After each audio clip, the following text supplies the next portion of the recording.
Hi there, my name's Ted Canen. I am the former founder of StatsBomb. I am also the founder of the Transfer Flow and what we call Variance Incorporated or Variance Betting. I wanted to welcome you today to our first betting show. This may seem a little bit premature and slightly rushed, and the complication we ran into was that I am supposed to be on holiday after leaving my company and handing that off to someone else. And unfortunately, the gambling season is kicking off right in the middle of this extended holiday that I was trying to take. So I was left with the choice of either finish the content and get it out there for everyone to use. And today we're going to talk about championship outrights and why I'm going to do this stuff weekly throughout the year, including English Premier League betting and English Championship betting. But I was either forced to get the content out so that everyone can use it, or to not do it at all until we start in earnest. I chose to put this out there a little bit faster than we might otherwise. It's probably not as high a quality from a design perspective as what you'll see in the future, but the information is still plenty useful. So I have a series of topics I want to cover before we get into exactly what the bets are I would place in the outright markets before the season kicks off. First of all, who am I? And why would you bother listening to gambling content from me? Well, my name's Ted Canen. I am the founder of StatsBomb, but prior to that, way back in 2005, I was a professional sports bettor. And I was a professional sports bettor back in a time when the United States market existed in almost a completely gray space. You could bet in Las Vegas, but the internet gambling was just coming to the fore. And we were profitable on American sports. We were using math models to make wagers, but we also were quite good at picking sides and doing handicapping. And so I did that with a couple of my business partners at the time. They were actually the ones that founded the little syndicate, if you would, or the little betting group. I was brought on as a data guy to help push things forward. Then the United States market changed, the laws changed. It was no longer allowed to be able to move money between the bookies and the banks. And there was the threat that if you were part of that you would end up getting an FBI indictment. My former boss at one point had an FBI indictment, which meant that she was not able to travel over the continental United States for anything, despite being an American citizen. That's a story for a different day. So former professional sports bettor. Then in 2007, I started working for the world's smartest sports book called PinnacleSports.com at the time. These days it's just called Pinnacle. And I can tell you that their reputation when I started was outstanding. They were very profitable. They were very sharp.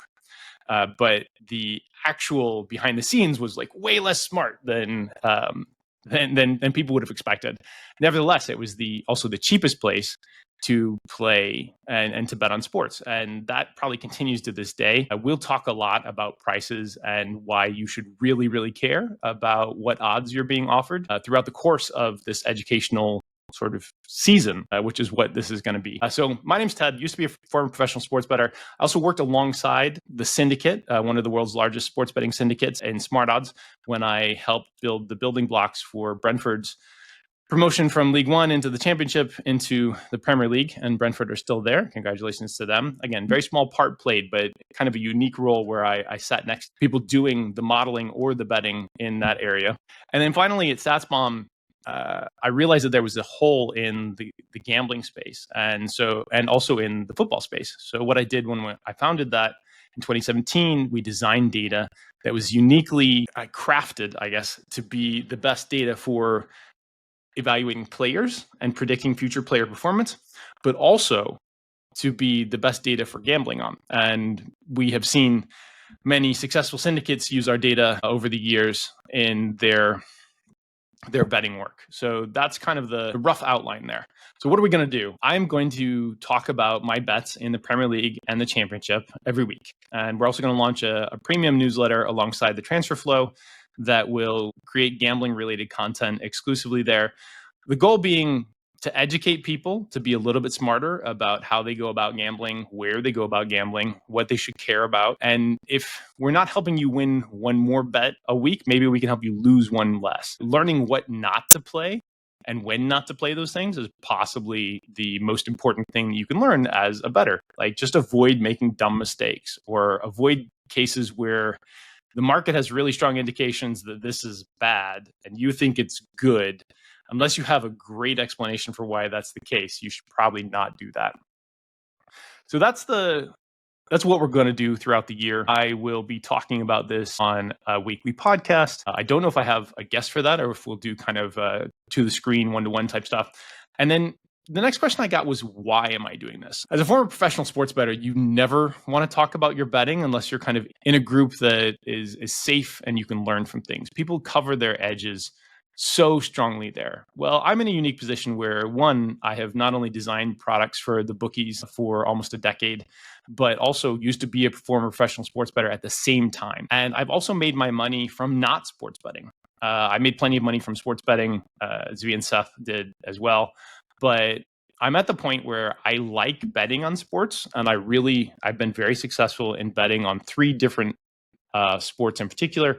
One is obviously soccer, and English Premier League and English Championship are ones that I follow closely and have been very good at. And the other one is college football. I used to pick, I think the last year that I picked, it was 54.7% against the spread, against even odds on the spread for the college football season, well over 100 plays that year. And I was really good at it. And I was good at it for quite a long period of time. I loved college football. The challenge there is that I'm a little rusty on it, and it's difficult to kind of follow and create content for three different major areas. So maybe that's one area that sort of variance betting and the transfer flow will grow into. But for right now, we're going to stick to English Premier League, English Championship. And people are like, well, you're probably bleeding your edges. Look, I'm going to bet at a level that is safe and comfortable for me. Like, I'm not going to have any risk. I intend to put in the time and the energy to be good at it. But I'm also not going to have such awful sweats that I feel bad about my losses. That's not what we're going for. And in fact, in your daily life, that's what you should be doing too. This should be an entertainment thing, but you should also be competitive and care about it. Right now, I'm very frustrated with where the industry has ended up in the gambling space. When I cut my teeth in this area, this was a game of skill, and it was clearly a game of skill.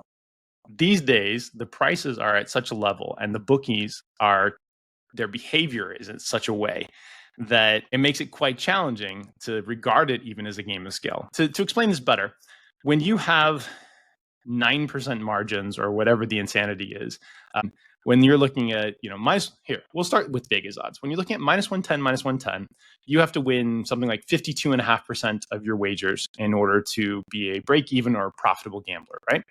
52.5% is a reasonable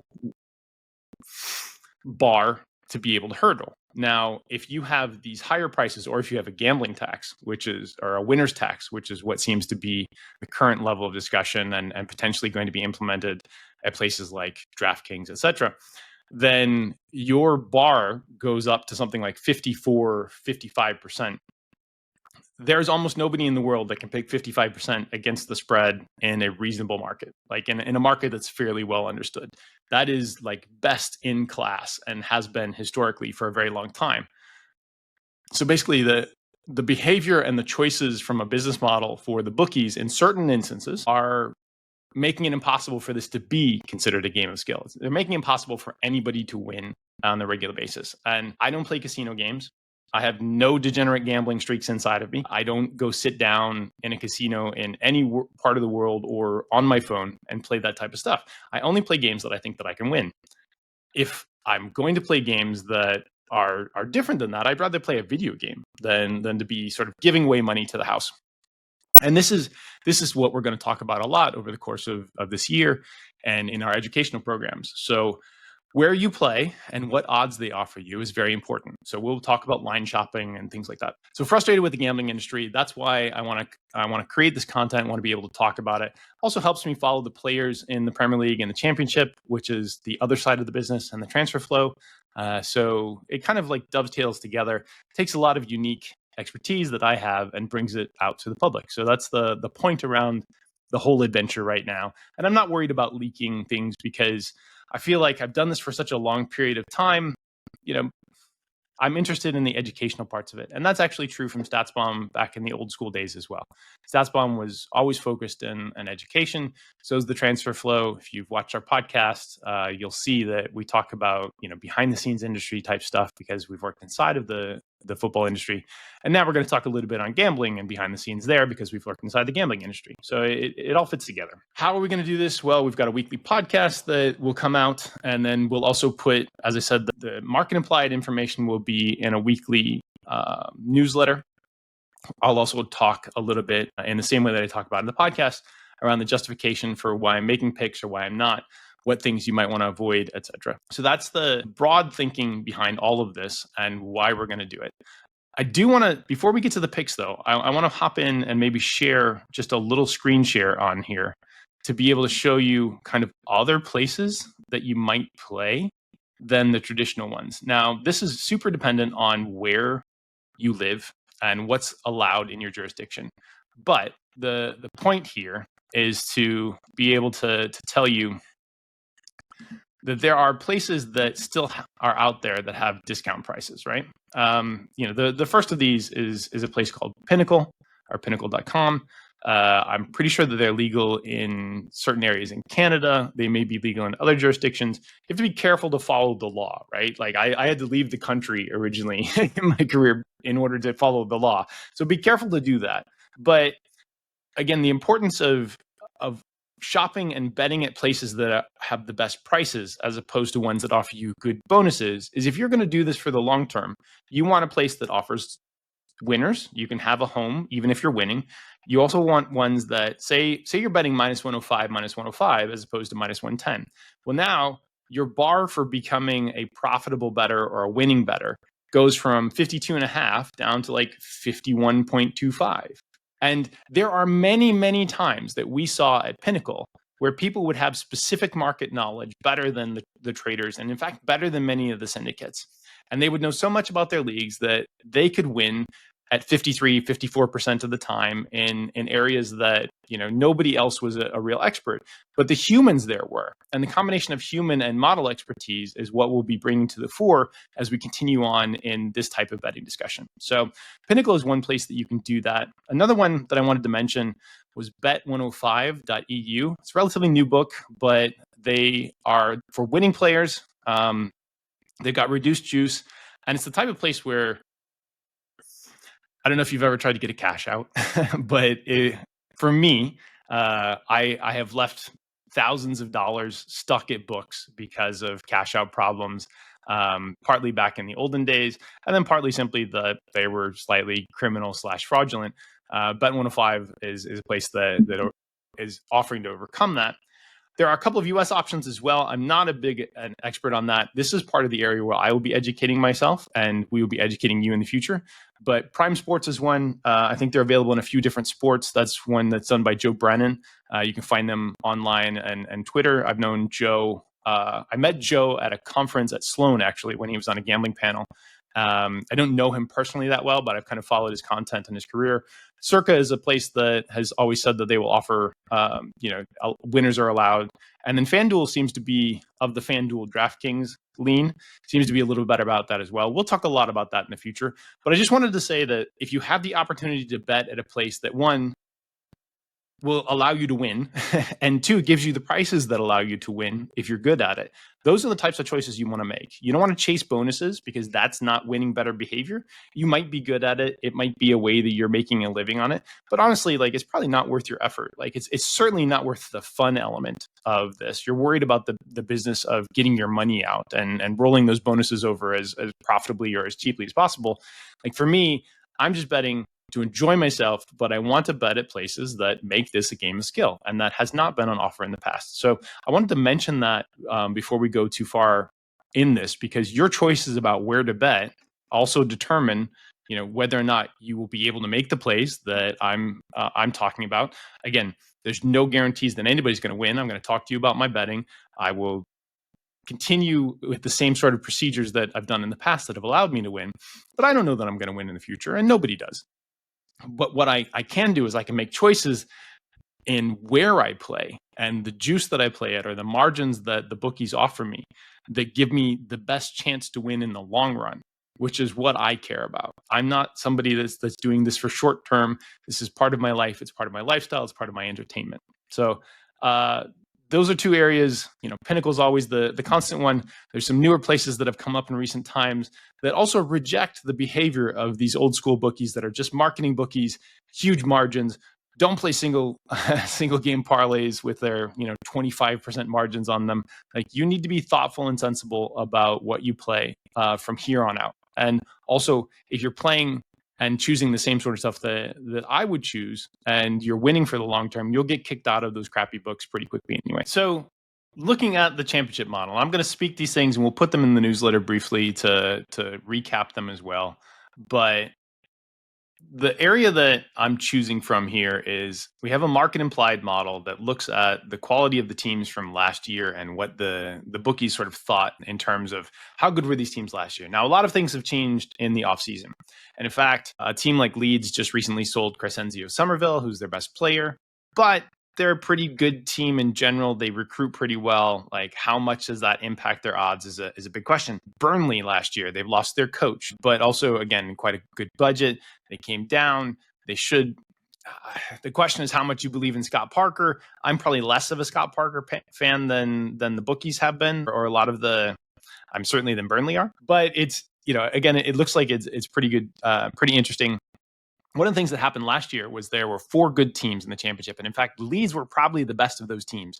They did not score a corner in like their last 150 attempts or something like that. And it feels like if they'd gotten a couple more goals, they would have gone into the automatic promotion space as opposed to getting knocked out in the playoffs. So we had 3 of the 4 good teams go up in the playoffs. One good team that's still left, that's still very good and also has a good budget.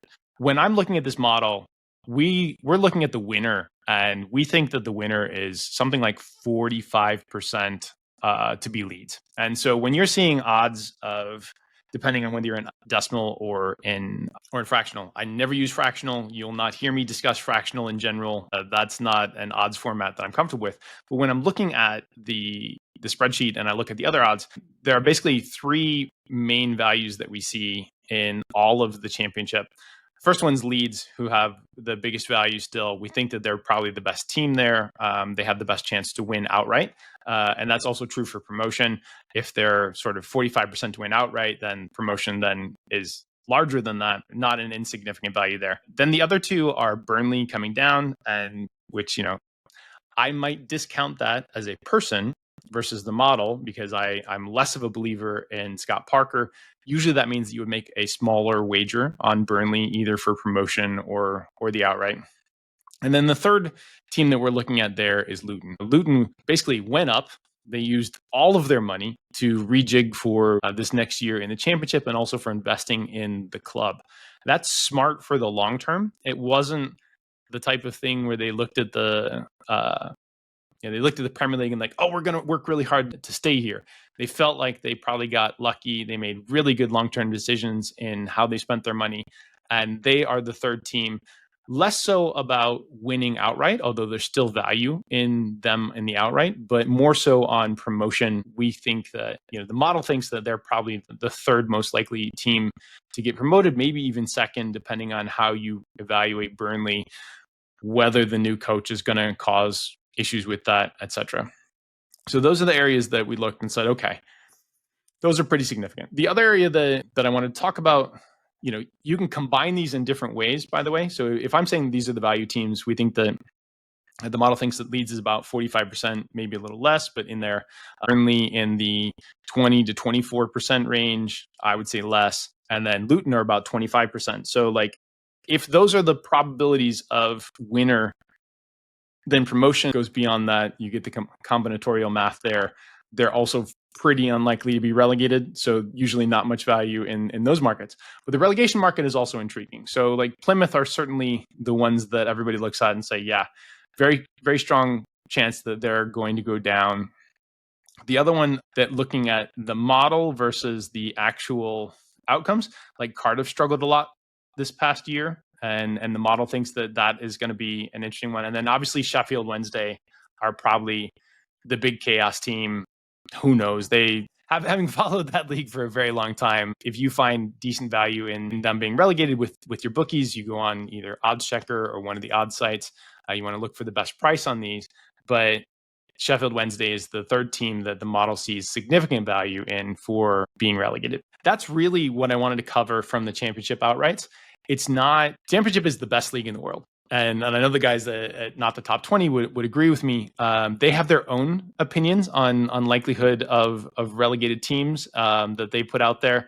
They think that, I think Watford is actually in their bottom three, which is a bit of a take. I'm not sure if they would aggressively bet that or not. The model think that that's basically flat value. So if they're using their expertise to say, yeah, that's actually a human-led choice as opposed to a model-led choice, that's also potentially quite interesting. And then the other thing that we've seen people do in these markets from the outright markets is they'll use them as accumulators for places that you can get down kind of accumulator bets and then use that as leverage. I personally very rarely make outright bets in the preseason because using my bankroll in that way has historically been inefficient. This year, if I were in a country that I could do that, which I'm not because I'm busy traveling, I would probably do it with about, say, 5 to 10% of my bankroll, simply because these markets are the least efficient ones that you will encounter throughout the course of the season. And so if I think that there's pretty significant edge in a Leeds to be the winner or promoted this year, like I would happily take a 10% chunk of my bankroll and then, wager on the areas that I thought there were value.